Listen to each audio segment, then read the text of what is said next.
नमस्कार. मी शुभा कोकणी फ्लेवरमध्ये तुम्हा सर्वांचे स्वागत करते.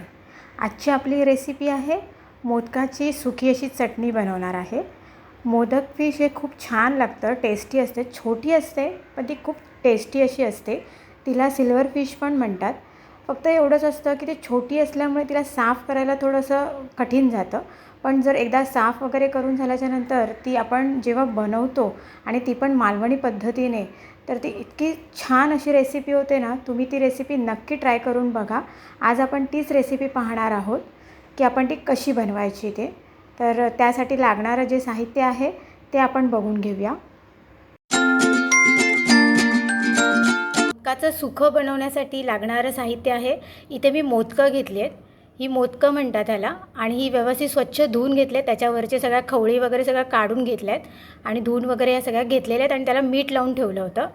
इथे मी ओल्या खोबऱ्याचं वाटण घेतलं आहे, जे मच्छीसाठी वापरतात. फक्त ह्यामध्ये मी लाल मिरची वापरली नाही आहे, तर हिरवी मिरची वापरली आहे. आणि इथे मी हिरवी मिरची अजून ठेवली आहे, जी मी फोडणीसाठी वापरणार आहे. आणि हे कोकम घेतले आहेत त्यामध्ये. इथे मी घेतलं आहे हे लाल मिरची पावडर घेतली आहे, हळद घेतली आणि थोडंसं मीठ घेतलं आहे. आणि आपल्याला फोडणीसाठी लागणार आहे तेल.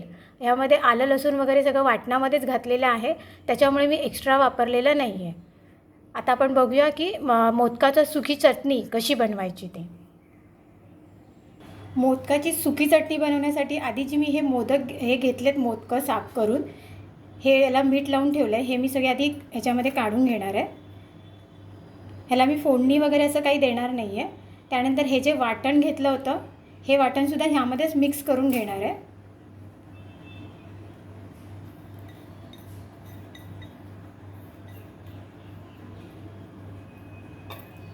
आणि हे जे हळद आणि मसाला घेतला आहे, हेही ह्यामध्येच टाकणार आहे.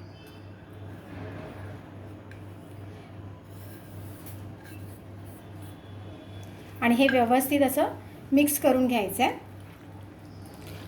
ही डिश तुम्ही एकदा नक्की घरी ट्राय करून बघा. तांदळाची भाकरी, कुठलीही प्रकारची भाकरी असून दे, नाहीतर भात असून दे, त्याबरोबर ही चटणी आहे ना अप्रतिम लागते. म्हणजे अगदी आम्ही बांगड्याचं तिखलं वगैरे बनवतो ना, त्या टाईप्समध्येच हे बनवायचं आहे. इतके छान लागतं ना चपातीबरोबर. आणि हे सगळं मिक्स करून घेतलं आहे. आता आपण हे तव्यामध्ये सोडणार आहोत.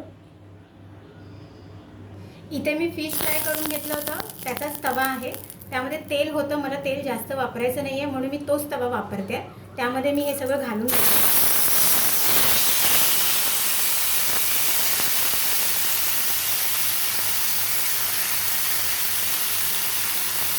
आता आपल्याला जास्त काहीच करायचं नाही आहे.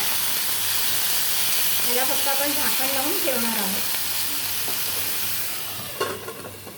अशा पद्धतीने 5 ते 7 मिनिटासाठी झाकण लावून ठेवून द्यायचं आहे. झाकण काढून बघूया.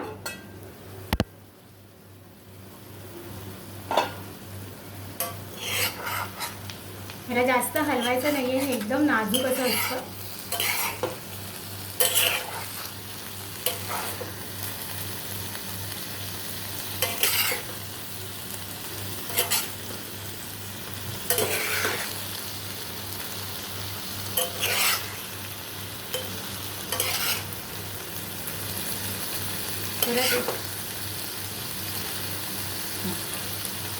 शिजायला लागलं ना का हे ऑटोमॅटिक असं सुटायला लागतं. हे बघा, म्हणजे हे समजायचं की आपलं शिजत आलं आहे.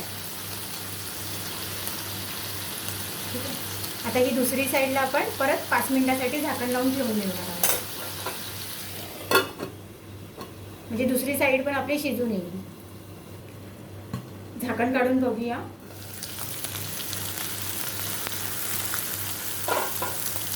झालेलं आहे मोदकाचं सुकं. आता मी गॅस बंद करून घेते आणि आपण डिशमध्ये काढून घेऊया. हे बघा, मालवणी स्टाईलचं आपलं मोदकाचं सुकं बनवलं आहे मी. सुकी चटणीसारखं असं बनवून घेतलं आहे. किती छान झालं आहे आणि हे चवीला पण अप्रतिम लागतं. तांदळाची भाकरी असू दे, नाचणीची भाकरी, ज्वारीची भाकरी, म्हणजे कुठल्याही भाकरीबरोबर, चपातीबरोबर हे छानच लागतं. तुम्ही टिफिनलासुद्धा हे घेऊन जाऊ शकता आणि झटपट होणारी डिश आहे. आणि मोदकं तर साफ करायला पण काही जास्त त्रास नाही आहे. त्याची फक्त डोकं काढायचं आहे, शेपटी काढायची आणि मधली खवलं ती पाण्यामध्ये जितकं तुम्ही धुणार तेवढ्या वेळ ते निघून जातात ऑटोमॅटिक. म्हणजे एकदम झटपट होणारी अशी डिश आहे ही. तुम्ही सुद्धा ही नक्की ट्राय करून बघा आणि आवडल्यास मला कमेंट करून नक्की सांगा. माझ्या चॅनलला सबस्क्राईब करा, लाईक करा आणि शेअर करायला विसरू नका. थँक्यू.